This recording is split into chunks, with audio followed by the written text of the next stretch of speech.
Good morning, everybody. It's a snowy, cold, icy day here in Maryland once again. We've been getting some snow and ice for the last couple of days here. So yesterday I spent the day plowing my neighbors' driveways, getting the house cleaned up around the sidewalks in our driveway. I broke the cable on my winch on the four-wheeler, so I had to pause in the middle of the day and run up to the hardware store and get some parts, and got that back up and running and finished off everything I had to do. So today it's still sleeting and raining and a little bit of snow flurries. I'm going to run over to where my tree service drops off the wood for me and pick up a load to take to the wood yard. I've got my daughter Taylor here with me today. Say hi, Taylor. Hi. And we are almost here to the lot where they drop off the wood from the tree service. So we're going to get some of that loaded up. There's not a whole lot going on just because of the weather, but I figured I would make a video here, show you some of the stuff that's going on this week around the wood yard and around Maryland, and we'll talk to you in a minute.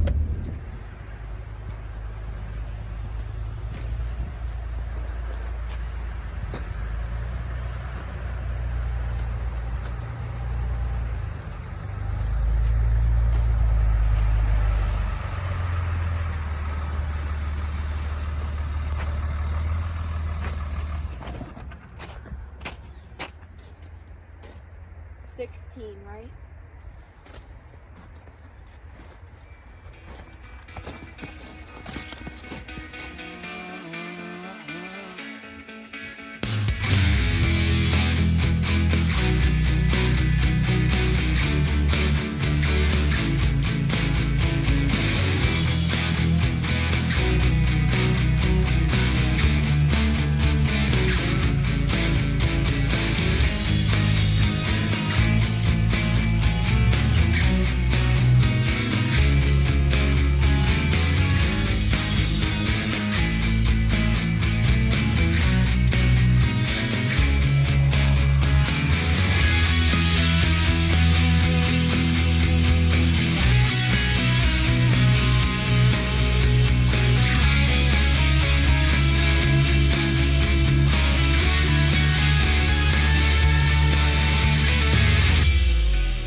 All right, so we got another little trailer full of hard maple here, chipping away at what was left of the tree service wood.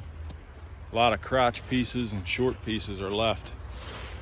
But we're gonna take this over to the wood yard now, and when we get over there, I got something I wanna show y'all and give you my ideas on what my plan is right now, and get some feedback on what you all think. So I'll see you when we get over there. All right, so we're back at the wood yard. I just got my mom all shoveled out up there. We got the load of maple here. I don't think I'm gonna back down and unload this today, just because of the crappy weather conditions. But I did want to bring you over here and get some advice from you get some feedback from you, and just see what you thought about my idea. So the wood yard is growing. We've got about 11 full cords split and stacked over here now. I think the last time I had you over here, we had about 7. But I got some wood here I still got to split. I'm going to turn you around here. So we got some cherry there. We've got some walnut here. We've got another load of poplar from my buddy who's clearing his land for a house he's building. We've got a pile of white oak here. We've got some maple here and some ash. So I've started the second row.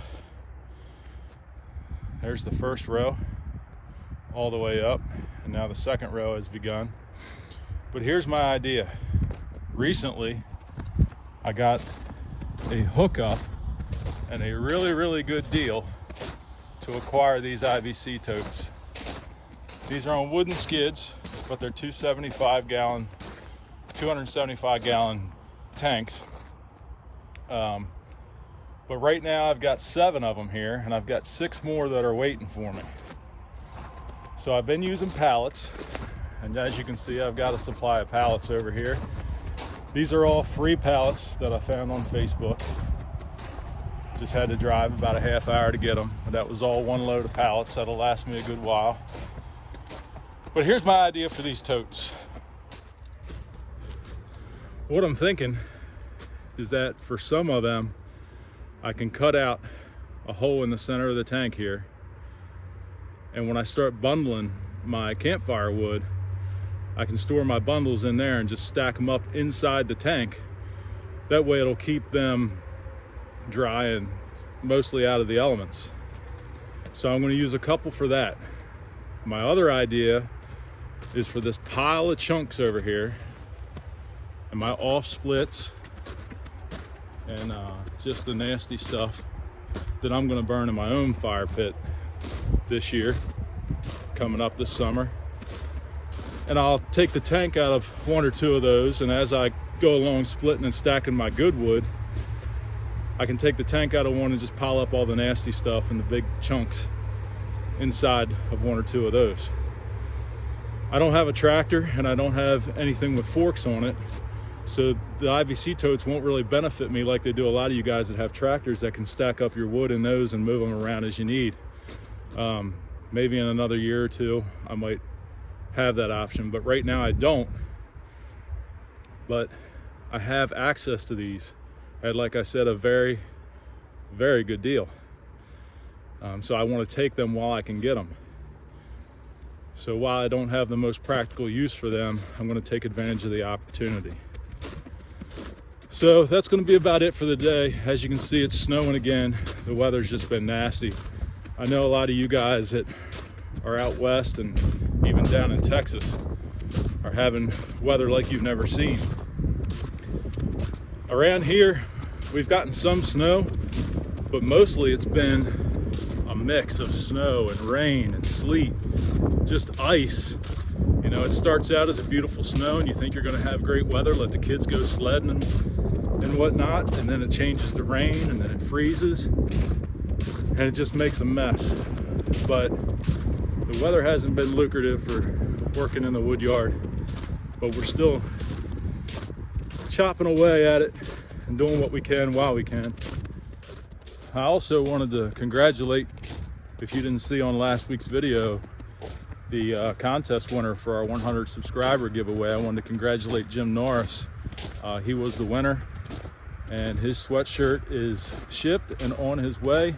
By the time you see this video, he should have his shirt. So congratulations to him once again. And also, if anybody else would like to have one of these sweatshirts, I don't have a website and I don't have a store, but if you shoot me an email right here to firewood@thefurnace@gmail.com, I will communicate with you and get one of those sweatshirts to you. I've got a bunch of them being made right now. I'm going to keep the prices as cheap as I can. I'm not trying to make money on this. This is a hobby, this is fun, and I enjoy interacting with you all. So if anybody's interested, shoot me an email and I'll get back to you quickly and get one to you. So that's it for today. Have a great week, everybody, and we'll see you next time.